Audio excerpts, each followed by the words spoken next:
ભાજપના નેતાનો વધુ એક બફાટ સામે આવ્યો। પૂર્વ ધારાસભ્ય ભૂપત ભાણીનો આ બફાટ હતો। ભૂપત ભાણીએ રાહુલ ગાંધીને અભદ્ર શબ્દો કહ્યા। વિસાવદર મધ્યસ્થ કાર્યાલય પ્રસંગે વાણી વિલાસ કર્યો। ભૂપત ભાણીના નિવેદનથી કોંગ્રેસમાં ભારે રોષ છે।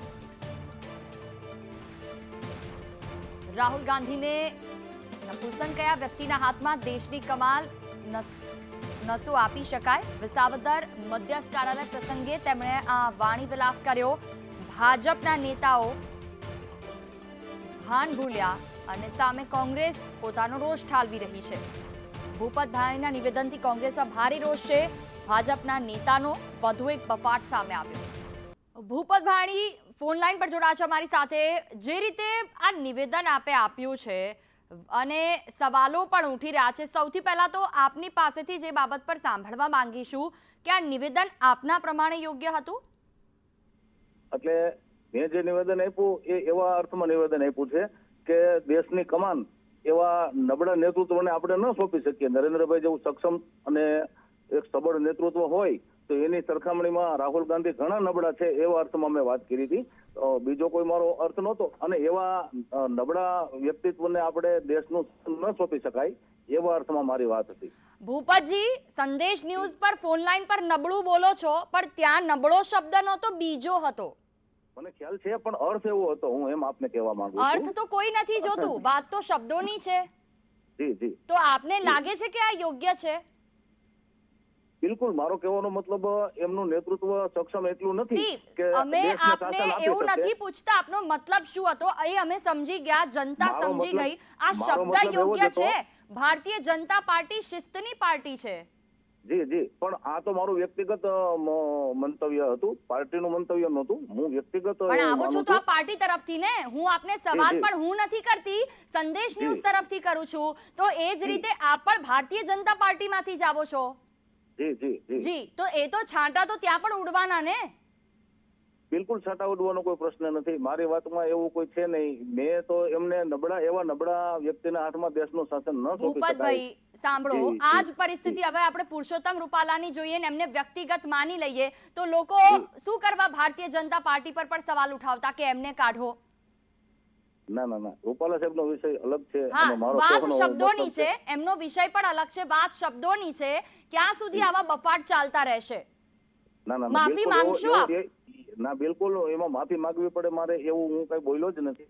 એવા નબળા શાસન, નબળા વ્યક્તિને આપણે શાસન સોંપી જ ન શકીએ, અરજી જ ન સોંપી શકીએ। આપણા ગુજરાતનું ગૌરવ અને સબળ નેતૃત્વ હોય નરેન્દ્રભાઈ મોદી સાહેબ। હવે આપ નથી બોલી રહ્યા તો કદાચ હું જ ખોલીને બોલી દઉં, નબળા અને નપુંસકમાં ફરક ન હોય ભૂપતભાઈ? આપ કહો છો વાત બરાબર છે, પણ મારો કહેવાનો મતલબ એવો હતો કે એ નબળું નેતૃત્વ છે, બસ એથી વિશેષ મારો કોઈ કહેવાનો આશય ન હતો। બિલકુલ નહીં। બિલકુલ બિલકુલ। અમારી સાથે હીરાભાઈ પણ જોડાયા છે કોંગ્રેસમાંથી। હીરાભાઈ, શું કહેશો આ પ્રકારનું નિવેદન? ભૂપતભાઈ પણ ફોન લાઈન પર છે, આ યોગ્ય કહેવાય? કેવી રીતે વિરોધ કરશો? ના, એમના ભાજપના અમુક નેતાઓ એટલા ઘમંડી થઈ ગયા અને એટલી ઘમંડી ભાષામાં બોલે કે જેમને લીધે સામે સમાજો આવી જાય એવા ઉશ્કેરણીજનક ભાષણ કરે છે, જેથી ગુજરાતની જનતા દુઃખી છે કે આવા અહમ્મી અને ઘમંડી નેતાઓને પાઠ ભણાવવા જનતા આતુર છે। અને મને એમ લાગે છે કે લોકશાહી ઢબે એમને 7 તારીખે પાઠ ભણાવશે। હીરાભાઈ, ભૂપતભાઈ ફોન લાઈન પર છે, જેઓ ખુદ બોલ્યા છે, જે રીતે આપે કહ્યું કે આ રીતના શબ્દો પ્રયોગ ન થવો જોઈએ, શું કહેશો આપ એમને?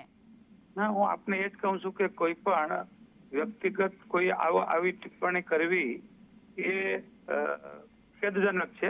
એવી ટિપ્પણી એને ના કરવી જોઈએ। માત્ર ને માત્ર ઘમંડમાં રાચનારા લોકો છે એમને જનતા જનાર્દન પાઠ ભણાવશે। આમાં કોઈ પણ ગમનની વાત હજી બી નથી। હીરાભાઈ આટલું સાંભળ્યા પછી પણ કોંગ્રેસ જનતા પર જ નમેલી છે, ખુદ તો કઈ બોલે? જ્યારે સોનિયાજીએ નરેન્દ્રભાઈને મોતના સોદાગર કહ્યા હતા, એ ઘમંડ કોંગ્રેસનું ઘમંડ છે અને 7 તારીખે દેશની જનતા કોંગ્રેસને સબક શીખવાડવાની છે અને હરગીઝ હીરાભાઈ સમર્થન આપવાની નથી। નરેન્દ્રભાઈ જેવા સક્ષમ નેતૃત્વને જ સમર્થન આપવાની છે। એ બોલ્યા કે નહીં, પણ આપણા જિલ્લામાં આવી રીતે દેશની જનતા જાણે છે. નરેન્દ્રભાઈને જ્યારે મોતના સોદાગર કહેવામાં આવ્યા હતા. દર 24 કલાકે ગુજરાતનું ગૌરવ છે. આપ સમજી શકો દર છો. 24 નરેન્દ્રભાઈ કલાકે એક નિવેદન આવે છે નરેન્દ્રભાઈ દેશનું અને ગૌરવ તમામ છે. લોકો જોઈ છે. એમાં હું કોઈની દેશનું ગૌરવ વ્યક્તિગત છે. નરેન્દ્રભાઈ ટિપ્પણીમાં દેશનું નથી ગૌરવ પડતો, છે.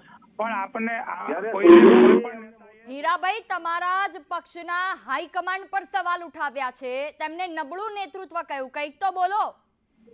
અરે આપણને ખબર છે કે આ એમાં બોલવાનો દેશને કોઈ પ્રશ્ન જ નથી. આઝાદ નેતૃત્વ કરવામાં નબળું જે છે, પાર્ટીએ એમાં બોલવાનો કામ કોઈ કર્યું, પ્રશ્ન જ નથી 128 વર્ષ જૂની પાર્ટી છે, ત્યારે સરપંચ કે સંસદીય નેતા કોંગ્રેસ ત્યારના પાસે અને નેતા, અનેક નીતિ બલિદાનો કે છે.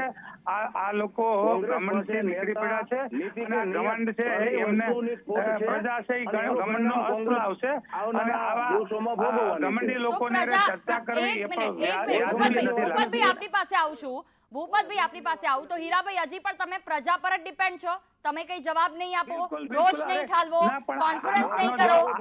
આમનો જવાબ જ્યારે જનતા જ આપી નરેન્દ્રભાઈને મોતના શકે. સોદાગર એટલા કહેતા ઘમંડને હોય, એટલી દેશના તમે ગૌરવને આપ મોતના જાણો સોદાગર છો કે કહેતા હોય, તો એનું જે રીતે પરિણામ એમને તંત્રનો જનતા મિસયુઝ કરે આપશે. છે એ રીતે જોતા જનતા એનો જવાબ લોકશાહીમાં આપશે. એનો હંમેશા જવાબ માટે હીરાભાઈ, ભૂપતભાઈ, આપણી પાસે આવું છું. જનતા ભૂપતભાઈ, આપે 5 મિનિટ આપને પણ હું સાંભળીશ, જે રીતે હમણાં સાંભળ્યા. હીરાભાઈ, તમારી સામે એ જ વ્યક્તિ છે કે જે તમારા હાઈકમાન્ડને આટલું કહ્યું, તમે જનતાની વાતો કરો છો, તો પછી કેવી રીતે જનતાનો વિશ્વાસ તમે પણ જીતી શકશો, જનતા જે બધું ખુદ જાણે માટે છે. નથી લડી શકતા, એ જનતા માટે શું લડવાના? રાહુલ ગાંધીનું આપણને કમ્પેરિઝન સોરે બેસીને આવી રીતે વચ્ચે માનો કે વાત કોઈ પૂરી ના કરે, વાતે સાંભળવાની તૈયારી ના હોય, એમની સાથે શું તમે ચર્ચા કરી શકો, એ શું તો અપેક્ષા રાખી બોલવાના શકો? છે. આપણે ભૂપતભાઈને પણ સાંભળીશું. આપ એન્કર તરીકે આપ સમજી શકો કે અમે પ્રજાના પ્રતિનિધિ છે, વાત છે સોબર થવી જોઈએ.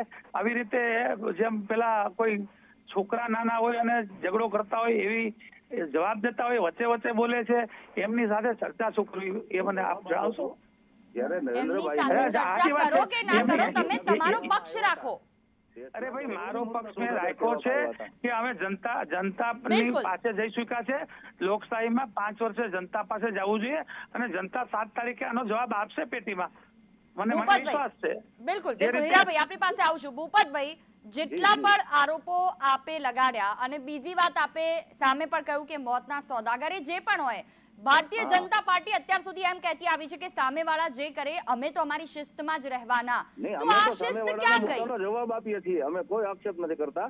સામેવાળાનો અમે વાતનો જવાબ આપીએ છીએ કે જ્યારે નરેન્દ્રભાઈને મોતના સોદાગર કહેવામાં આવ્યા હતા, ત્યારે દેશના ગૌરવને જો કોઈ મોતનો સોદાગર કહેતો હોય એમનું હાઈકમાન્ડ, અને એમની પાસે નેતા, નીતિ અને નિયત ત્રણેય વસ્તુની ખોટ છે, એનું પરિણામ તો એને ગત ચુનાવમાં ભોગવી લીધું છે અને આવનારા ચુનાવમાં પણ ભોગવવાના છે. જનતા પાસે નરેન્દ્રભાઈનું અને રાહુલજીનું કમ્પેરિઝન જનતા પાસે છે. જનતા માટે હીરાભાઈ જે કહ્યું આપે કે હવે જનતા જવાબ આપશે, અને જનતા જવાબ ભૂપતભાઈ આપશે. જે કહી રહ્યા છે હવે એમને સ્વીકાર લીધું છે કે જે જૂનાગઢથી બોલ્યા 1500 કિલોમીટર સુધી ક્યાંય હતા કોંગ્રેસનો સાંસદ ચૂંટાતો નથી. પ્લીઝ 1500 કિલોમીટર સુધી. વચ્ચેની વાત કરવી. એમણે જે ભૂપતભાઈ, એક કીધું મિનિટ. અમે ભોગવી લીધી સજા. હા, અમે હીરાભાઈ. ભોગવવા તૈયાર રહી આવતા વખતે એમણે બોલ્યા છે અમે ભોગવી લીધી 10 વર્ષ. ઓકે, હવે ત્યારી અમે કોઈને રાખે મોતના એમણે સોદાગર સ્વીકાર નથી લીધું. કર્યા. અચ્છા, હવે એક ભૂપતભાઈનો દાયકો તમારો, ખૂબ એમ? ખૂબ આભાર કે એમણે સ્વીકારી લીધું અમે કે કોઈને અમે મોતના અમે સોદાગર ભોગવું ને નથી અમે કર્યા. ભોગવવાની તૈયારીમાં આવી ગયા છે.